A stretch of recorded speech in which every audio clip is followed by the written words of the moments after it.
कासियाबारि बाथौ थानसालियाव मागो दाननि नैथि मंगलबार गोथार बाथौ फोरबो खुंदों।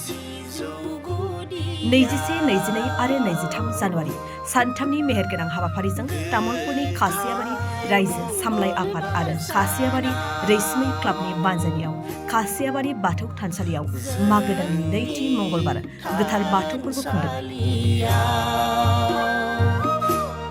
दिनैनि नैथि साननि हाबाफारि बायदियै फुंबिलियाव गामिनि रायजोफोरा बाथौ थानसालियाव आरज गाबनायखौ नुनो मोननाय जायो। बेनि उनाव सानजौफु समाव गेवलां मेल खुंनाय जायो। बे गेवलां मेलनि हाबाफारियाव गाहाय आलासि महरै मिरु दुलाराय बाथौ गौथुमनि गाहाय नेतारि गणेश दैमारिया बाहागो लायो। बे हाबाफारियाव तामुलपुर जिल्ला एबसुनि सोलोंथाइ नेतारि मिथिंगा राजा बसुमतारी आरो TCLCCनि मासिगिरि लकेन्द्र नार्जारिजों लोगोसे गुबुन गुबुन गौथुमारि आफादनि दैदेनगिरिफ्राबो बाहागो लायो। गिबियावनो दुलाराय बाथौ गौथुमनि जानानै बर'नि निउस पर्टेल नायगिरि गासैनिसिमबो गोजोन आरो खुलुमनायखौ बावहरग्रोदों। दिनै गोथार बाथौ सान। बे गोथार बाथौ साना आसामजोंल' नङा, आसामनि बायजोआवबो दिनैनि सानखौ गोथार बाथौ सान हिसाबै फालिगासिनो दङ। आरो बेजोंनो लोगोसे जोङो आसामनिफ्राय 2018 मायथाइयाव जोङो बेखौ आसाम गभर्नमेन्टआ बन्द' सान हिसाबै फोसावदों। आरो बेयो जों बर' माहारिल' नङा, आसामाव जेमान साख्रि आवलाफोर स्कुल कलेज जेमान दङ बेफोर दिनैनि सानाव बन्द'। आरो स्कुल कलेजफोराव, राजुवा अनुष्ठानाव, क्लाबाव गासिबो दिनै गोथार बाथौ सानखौ फालिदों। आरो बेबायदिनो दिनै बिथांमोनाबो बे नाथकुसि खासिबारि गामिया सानसेनि हाबाफारि लानानै बिथांमोना गाजा गोमजायै फालिदों। आरो बेवहायनो दिनै दुलाराय बाथौ गौथुमनि गाहाय नेहाथारि हिसाबै बिथांमोना हांख्रायनाय लेखायै जों बेवहाय बाहागो लाफैनो फैदों। बेखौथ' दुलाराय बाथौ गौथुमा मालाबाबो बेखौ खावलायनायबो जायाखै आरो होनायबो जायाखै। आरो बबेबा जुदि जायगायाव होदोंब्ला बेफोर जायगाफोरनिफ्राय जोङो रिपर्ट मोनोब्ला बिथांमोननि ओनसोलाव आरो बिथांमोननि गामि कमिटियानो जा, बे जाय सामलाय आफादानो जा, बिथांमोनखौ लेंहरनानै बिनि सायाव गोथौवै सावरायनाय जागोन। सार, जोङो नुनो मोनो बेथ' धोरोमजों खुनु लोब्बा गैया। मानो होनबा मेलाफोरखौ होनो हायो, न' डाउट बेखौ जोङो दुलाराय बाथौ गौथुमा बेखौ नाथाय बे मेलाफोराव मा जादों जाया जोंनिसिम बारा रिपर्टआ मोनफैया। नाथाय बेफोरो जुदि जाबाय थादोंब्ला जों उननि समफोराव जोङो सावरायनानै बिनि फोसाबनानै आरो बेखौ मा लेभेलाव लानांगौ, धोरोमारि बे मेला खुंनायाथ' जोङो मोनसे मोजां मोनसे परिबेसाव फैनो हायो। नाथाय बे बेदर सावलायनाय बा बेफोरबायदि जुदि बहाबा सोलिदोंब्ला बेखौ जोङो फोसाबनो थाखाय नाजागोन। बेफोर गनायथाव नङा नामा? बेथ' गनायथाव नङा। धोरोमारि आफाद हिसाबै बे डिसिप्लिनावनो थांनांगौ। जिहेतु सार, बाथौआरि सिबियारिफोरा गोबां जेरैबायदि मुर्तिनि फुजा, कृष्ण फुजा बायबा दुलाराय बाथौ गौथुमा जेला दाजेननाय 92-16 मेनिफ्रायनो बेखौ खामानि मावबोखादों। आरो दुलाराय बाथौ गौथुमा जेरैबायदि गामि लेभेलानो जा, जिल्ला लेभेलावनो बे लेभेलाव बेखौ बिथोन हरनाय बायदियै जे जोंनो मुर्ति फुजा खालामनाय गैया। जोङो जेरैबायदिहाय जोङो सिजौखौनो जोङो गौथुमनि बा धोरोमनि मोनसे प्रतीक हिसाबै लाखिनानै दङ।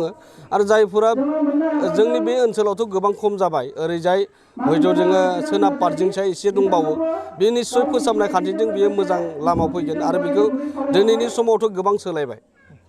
मैया दाखालिसो जों मोनसे निउसाव नुनो मोन्दों अजित बाथौ होननाय, बे दुलाराय बाथौ गौथुमजों लोब्बा गैया? बिथांमोना बाथौ धोरोमखौ लानानै बिथांमोना फालिदोंना फालियाखै बेखौ जोंहा बुंनो गोनां बारा गैया। बिथांमोना सोरबा धोरोमनि बिथिङाव सोरबा बेक्तिगत सोरनिबा मुङावथ' बे धोरोम जानो हाया। बियो बे बाथौखौ लानानै बिथांमोना माबायदि खामानि मावदों जोंहा बिनि सायाव बारा नलेज गैया। बिथांमोना सोरबा बेक्तिखौ लानानै धोरोमजों जुदि सरजाब नागिरदोंब्ला बेखौ निस्सय दुलाराय बाथौ गौथुमा दिनैनि समाव बिथांमोनखौ हांख्रायनानै दिनैनि जोङो उननि समफोराव बिथांमोनजों सावरायनानै जों मोनसे थख' खालामनो थाखाय नाजागोन। मानो होनोब्ला दिनै धोरोमा सोरबा सासेनि नङा, सारा बर' माहारिनि थाखाय बुहुमाव जेमान बर'फोर दङ बे बाथौ धोरोम दङ। बे सोरबा सासेनि बाथौ धोरोम सोरनिबा मुंजों दिनै बाथौ धोरोमा गोसाराखै। धोरोमाथ' दिनै मोननै होननानै नङा, बे बिबानगिरिफोरनि गेजेराव मोनसे समाव बियो एसे गावसोरनि बिबानफोरखौ लानानै हयथ' जादोंमोन जानो हागौ।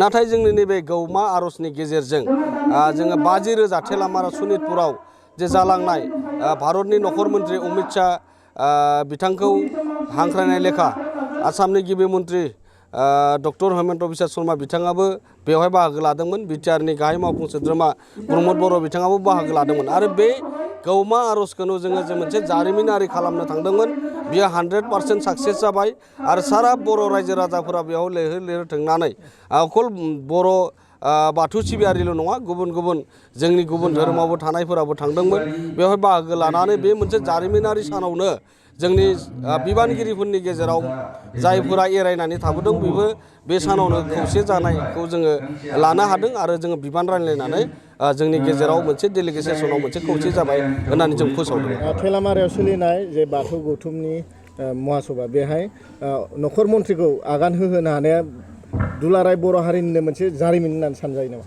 बेथ' जोंनि सायाव बिराद गौरब आरो बर' हारिनि थाखाय बिराद मोनसे मोजां मेसेज सारा दिनै भारतबर्षआव बाथौ धोरोमखौ गोसार होनो हाबाय बेजोंनो लोगोसे भारतनि नखर मन्थ्रिजों लोगोसे हम सेक्रेटारि बिथांखौबो लाबोफानाय जादोंमोन दिनै बाथौ धोरोमनि सायाव माखासे जुदि खामानि मावनो गोनां दङब्ला बिथांमोना डिपार्टमेन्टलि सावरायनो थाखाय आरो जोंनि गेजेराव जाबायदि डिसिप्लिनखौ नुनानै बिथांमोना सोमोनांदों आरो बेयाव लाख लाख मानसिफोरा जोंनि बाथौ सिबियारिफ्रा बाहागो लादों बेनिखायनो दुलाराय बाथौ गौथुमनि जानानै भारतनि नखर मन्थ्रि अमित शाह बिथांखौबो रोजा रोजा साबायखर बावदों आरो लोगोसे आसामनि गिबि मन्थ्रि डक्टर हेमन्त बिश्व शर्माखौबो जोङो गौथुमनि जानानै रोजा रोजा साबायखर बावदों आरो बेजोंनो लोगोसे बिटिआरनि गाहाय मावफुं सोद्रोमा प्रमद बर' बिथांखौबो दुलाराय बाथौ गौथुमनि जानानै रोजा रोजा साबायखर बावहरदों नोंथांमोन।